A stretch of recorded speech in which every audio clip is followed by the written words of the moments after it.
Hey everybody, it's Liz Uram. I am coming to you live from Indiana this week. So this week I am on the road and I am teaching presentation skills to professionals in the workplace. And it's just basic presentation skills to help people feel more comfortable if they're leading a team meeting, if they're giving a project update, if maybe they're kicking off a project. Maybe they're giving status reports to upper management. They could be doing a sales presentation, any sort of presentation skills or any sort of presentations that they would give in the workplace. So I'm on the road here and I am teaching some professionals some great tips and techniques and strategies for improving their public speaking skills.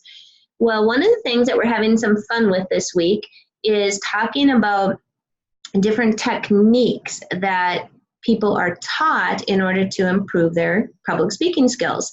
Now, I'm going to share them with you too, because I think you'll get a kick out of them as well. These aren't bad techniques. They're good techniques, but you want to be cautious if you are taught these techniques that you don't get caught up in them, that you don't stick with them. They're just a stepping stone to help you get to the next level in your presentations. So the first technique I want to share with you is a technique, and I'm going to have to put you up here so that I can share this, but I want to show it to you. So the technique is a technique, I guess it would be called the invisible box. So the invisible box technique is like this. And this is the purpose of this is to help people keep their gestures under control. Okay, so the idea is that you imagine you have an invisible box. The top of the box is up here at about shoulder height. The bottom is at about waist height, and the sides are approximately shoulder width apart. Okay, so now you have your invisible box. So people are taught to keep their gestures within the invisible box. And here's what happens. The invisible box quickly turns you into Mr. Roboto, and you look like a mime or a robot who is caught inside the box. So if you've been taught that technique, awesome. It's a great technique. However, feel free to every now and then let yourself out of the box to show people direction. Maybe you want to share how revenues have increased the last quarter or costs have gone down the last quarter. So every now and then, let yourself loose. Move yourself out of that box so that you don't end up getting to be too robotic. So that's one technique. Good technique. Again, just don't overuse it. That's what these techniques are all about. They're great techniques that end up getting taken to extreme. Two more techniques I want to share with you, and both of these have to do with eye contact. So with one of them, this is a technique I actually teach, and the technique is how to get comfortable making eye contact. A lot of people are uncomfortable making eye contact, well, because it can be a little bit nerve-wracking, let's face it. So a way I teach them to get started, and again, don't get stuck there, is instead of looking somebody directly in the eyes, look at them right here. Look at them right between the eyes, so pick a point right here.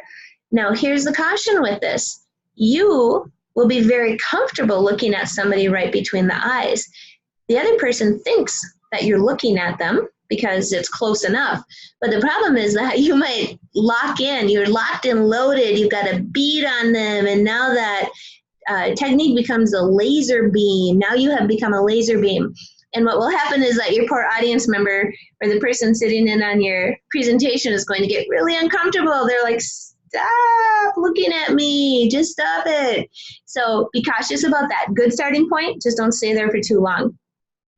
And then the third technique I want to share with you, this is a technique that helps ensure that you're looking at everybody in the audience. Because as you know, if you're presenting, whether it's in a small group or a large group, it's important to look at everybody. And so the technique goes like this. Look to your right, look to the back, look to your left. Repeat. Look to your right, look to the back, look to your left, repeat. And so what can happen is that it becomes the Bermuda Triangle. And I call it the Bermuda Triangle because you lose people, because people forget to change up the people they're looking at. So it becomes really obvious really quickly that it's a pattern. So don't turn this into the Bermuda Triangle.